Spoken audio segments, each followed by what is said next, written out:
आकाशवाणी देहरादून से प्रस्तुत हैं प्रादेशिक समाचार। पहले मुख्य समाचार। मुख्यमंत्री पुष्कर सिंह धामी ने आज राष्ट्रीय खेलों में प्रतिभाग करने वाले खिलाड़ियों के दल को हरी झंडी दिखाकर रवाना किया। कहा, सरकार खिलाड़ियों को प्रोत्साहित करने के लिए हर संभव प्रयास कर रही है। सरकार ने प्रदेश में खाद्य पदार्थों में मिलावटखोरी रोकने के लिए विशेष अभियान चलाने के निर्देश दिए। आज देश भर में महाअष्टमी का पर्व श्रद्धा और उल्लास से मनाया जा रहा है। प्रदेश में दशहरे की तैयारियां जोरों पर। और आईसीसी क्रिकेट विश्व कप में आज भारत और न्यूजीलैंड के बीच दोपहर 2 बजे से हिमाचल के धर्मशाला में खेला जाएगा मैच।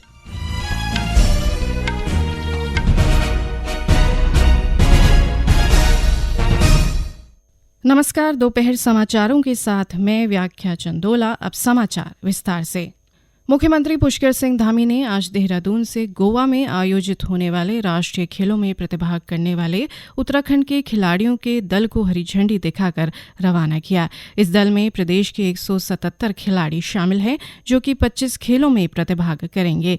इस अवसर पर मुख्यमंत्री ने कहा कि राज्य सरकार खिलाड़ियों को प्रोत्साहित और खेल संस्कृति को विकसित करने के लिए हर संभव प्रयास कर रही है। उन्होंने कहा कि प्रदेश में लागू नई खेल नीति के परिणाम स्वरूप इस बार उत्तराखंड की ओर से राष्ट्रीय खेलों में प्रतिभाग करने वाले खिलाड़ियों की संख्या में वृद्धि हुई है। गौरतलब है कि प्रधानमंत्री नरेंद्र मोदी 28 अक्टूबर को गोवा में राष्ट्रीय खेलों का शुभारंभ करेंगे।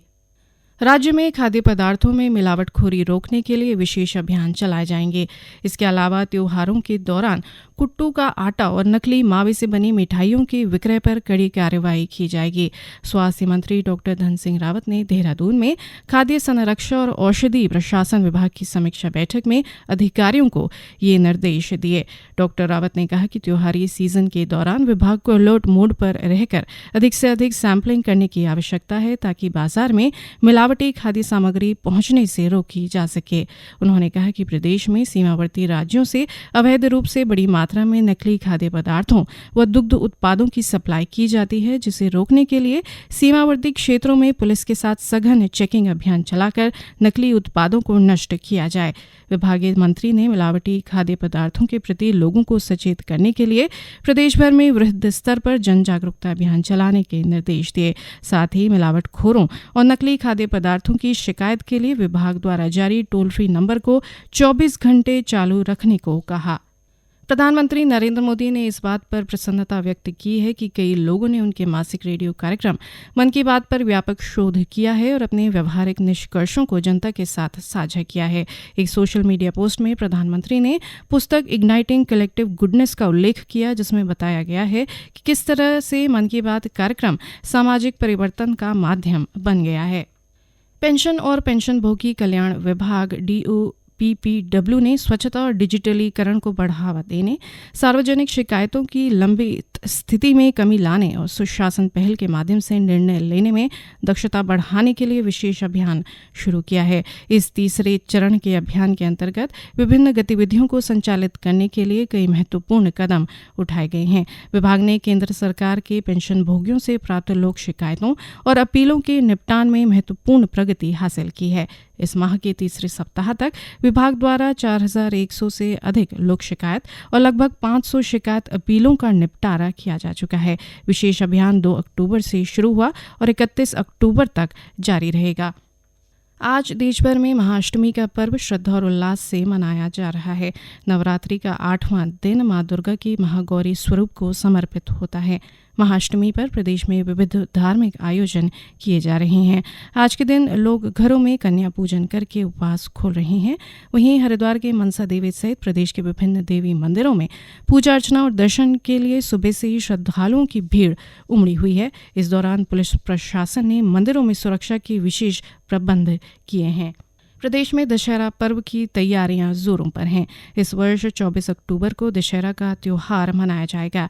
राजधानी देहरादून, हरिद्वार सहित राज्य के अन्य हिस्सों में दशहरा के लिए रावण, कुंभकर्ण और मेघनाद के पुतलों का निर्माण जारी है। साथ ही कार्यक्रम स्थल पर मेले की तैयारियां भी की जा रही हैं। वहीं बाजारों में भी खूब रौनक दिखी जा रही है। इस बीच दशहरा से पहले राज्य के अलग अलग स्थानों पर रामलीला मंचन का आयोजन भी किया जा रहा है। केदारनाथ धाम का पुनर्निर्माण कार्य युद्ध स्तर पर जारी है। इस बीच प्रधानमंत्री के प्रमुख सचिव पीके मिश्रा ने केदारनाथ में मास्टर प्लान के तहत चल रहे पुनर्निर्माण कार्यों का निरीक्षण कर संबंधित अधिकारियों को आवश्यक निर्देश दिए। उन्होंने अधिकारियों को निर्माण कार्यों में जुटे मजदूरों और कर्मचारियों को सुविधाएं उपलब्ध करवाने को कहा। श्री मिश्रा ने तीर्थ पुरोहित समाज से मुलाकात कर केदारनाथ धाम के विकास कार्यों के लिए उनके सुझाव भी लिए। गौरतलब है कि केदारनाथ धाम का निर्माण प्रधानमंत्री नरेंद्र मोदी के ड्रीम प्रोजेक्ट में शामिल है, जिसके चलते केदारपुरी को दिव्य और भव्य बनाने का काम जोरों पर है। ये समाचार आकाशवाणी के देहरादून केंद्र से प्रसारित किए जा रहे हैं। ताजा समाचार के लिए आप हमारे फेसबुक पेज आकाशवाणी समाचार उत्तराखंड और ट्विटर हैंडल @AIRnews_DDN को फॉलो कर सकते हैं। ये समाचार यूट्यूब चैनल आकाशवाणी समाचार उत्तराखंड को सब्सक्राइब कर सुने जा सकते हैं। साथ ही ये समाचार आकाशवाणी की वेबसाइट www.newsonair.gov.in/उत्तराखंड पर भी उपलब्ध हैं। प्रदेश के विभिन्न विश्वविद्यालयों को 13 नए सहायक कुल सचिव मिल गए हैं। उच्च शिक्षा मंत्री डॉक्टर धन सिंह रावत ने देहरादून में राज्य लोक सेवा आयोग से चयनित सहायक कुल सचिवों को नियुक्ति पत्र सौंपे। इस मौके पर डॉक्टर रावत ने कहा कि राज्य सरकार उच्च शिक्षा में प्रशासनिक व्यवस्थाओं में लगातार सुधार करने में जुटी है, जिसके तहत विश्वविद्यालयों में रिक्त शैक्षणिक, प्रशासनिक व शिक्षणेतर पदों को भरा जा रहा है। नवनियुक्त 13 सहायक कुल सचिवों में से सर्वाधिक 6 रिक्त पदों की सापेक्ष तैनाती उत्तराखंड मुक्त विश्वविद्यालय में की गई, जबकि 3 की तैनाती नैनीताल स्थित कुमाऊं विश्वविद्यालय और 2 सहायक कुल सचिवों की तैनाती दून विश्वविद्यालय तथा श्रीदेव सुमन विश्वविद्यालय में की गई है। सांसद डॉक्टर रमेश पोखरियाल निशंक ने हरिद्वार के लक्सर विकास खंड में केंद्र व राज्य सरकार की विभिन्न विकास योजनाओं का शिलान्यास और लोकार्पण किया। इस अवसर पर डॉक्टर निशंक ने कहा कि इन योजनाओं के पूरा होने से क्षेत्र के लोग लाभान्वित होंगे। डॉक्टर निशंक ने कहा कि एक नारा था, बाबा तेरा मिशन अधूरा, नरेंद्र मोदी करेंगे पूरा। यानी जो मिशन बाबा अंबेडकर का था, उस मिशन को आज भारत के प्रधानमंत्री नरेंद्र मोदी पूरा कर रहे हैं। उन्होंने कहा कि भाजपा सरकार में हर वर्ग सुरक्षित महसूस कर रहा है। कार्यक्रम में गरीबों को चेक वितरित कर गर्भवती महिलाओं को बाल विकास परियोजना द्वारा महालक्ष्मी किट दी गई। साथ ही प्रधानमंत्री आवास योजना के तहत महिलाओं को उनके आवासों की चाबी सौंपी गई। आईसीसी क्रिकेट विश्व कप में आज भारत और न्यूजीलैंड के बीच मुकाबला होगा। ये मैच हिमाचल प्रदेश के धर्मशाला में खेला जाएगा। मैच दोपहर 2 बजे से शुरू होगा। दोनों ही टीमों ने इस टूर्नामेंट में अपने सभी 4 मैच जीते हैं। अंक तालिका में इस समय न्यूजीलैंड शीर्ष पर और भारत दूसरे स्थान पर है। कल मुंबई में दक्षिण अफ्रीका ने इंग्लैंड को 229 रनों से हरा दिया। वहीं एक अन्य मैच में श्रीलंका ने नीदरलैंड को 5 विकेट से हरा दिया। वाइब्रेंट उत्तराखंड के तत्वावधान में हरिद्वार के प्रेमनगर आश्रम में 3 दिवसीय एग्री, हॉर्टी एंड ऑर्गेनिक प्रदर्शनी का आयोजन किया गया। सेमिनार में आयुर्वेद के साथ ही मर्म चिकित्सा और यज्ञ चिकित्सा के विषय पर जानकारी दी गई। प्रदर्शनी में केंद्र सरकार के विभागों, DRDO, survey of India, crop और क्वायर इंडिया के स्टॉलों पर जानकारी लेने वाले लोगों की भीड़ जुट रही है। सर्वे ऑफ इंडिया के अधिकारी सर्वेक्षक अनिल कुमार ने बताया कि प्रदर्शनी में केंद्र सरकार द्वारा ग्रामीण क्षेत्रों में प्रॉपर्टी कार्ड बनाने के लिए चलाई जा रही स्वामित्व योजना की जानकारी दी जा रही है। क्रॉप इंडिया की एग्जीक्यूटिव डायरेक्टर निर्मला ने बताया कि प्रदर्शनी में आने वाले किसानों को केमिकल का कम इस्तेमाल करते हुए उत्पादन को बढ़ाने की जानकारी भी दी जा रही है। राजधानी देहरादून के गढ़ी कैंट में परमवीर चक्र से सम्मानित मेजर धन सिंह थापा द्वार का निर्माण किया जा रहा है। द्वार का भूमि पूजन करते हुए सैनिक कल्याण मंत्री गणेश जोशी ने कहा कि शहीदों का सम्मान करना हर देशवासी का कर्तव्य है। उन्होंने कहा कि राज्य में मुख्यमंत्री पुष्कर सिंह धामी के नेतृत्व में शहीदों के सम्मान और उनके आश्रितों के कल्याण के लिए अनेक कल्याणकारी योजनाएं संचालित की जा रही हैं।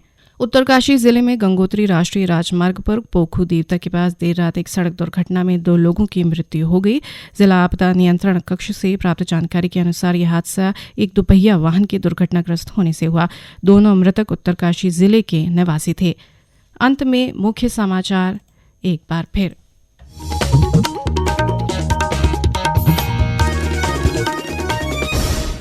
मुख्यमंत्री पुष्कर सिंह धामी ने आज राष्ट्रीय खेलों में प्रतिभाग करने वाले खिलाड़ियों के दल को हरी झंडी दिखाकर रवाना किया। कहा, सरकार खिलाड़ियों को प्रोत्साहित करने के लिए हर संभव प्रयास कर रही है। सरकार ने प्रदेश में खाद्य पदार्थों में मिलावटखोरी रोकने के लिए विशेष अभियान चलाने के निर्देश दिए। आज देश भर में महाअष्टमी का पर्व श्रद्धा और उल्लास से मनाया जा रहा है। प्रदेश में दशहरे की तैयारियां जोरों पर। और आईसीसी क्रिकेट विश्व कप में आज भारत और न्यूजीलैंड के बीच दोपहर 2 बजे से हिमाचल के धर्मशाला में खेला जाएगा मैच। इसके साथ ही प्रादेशिक समाचार का ये बुलेटिन समाप्त हुआ। नमस्कार।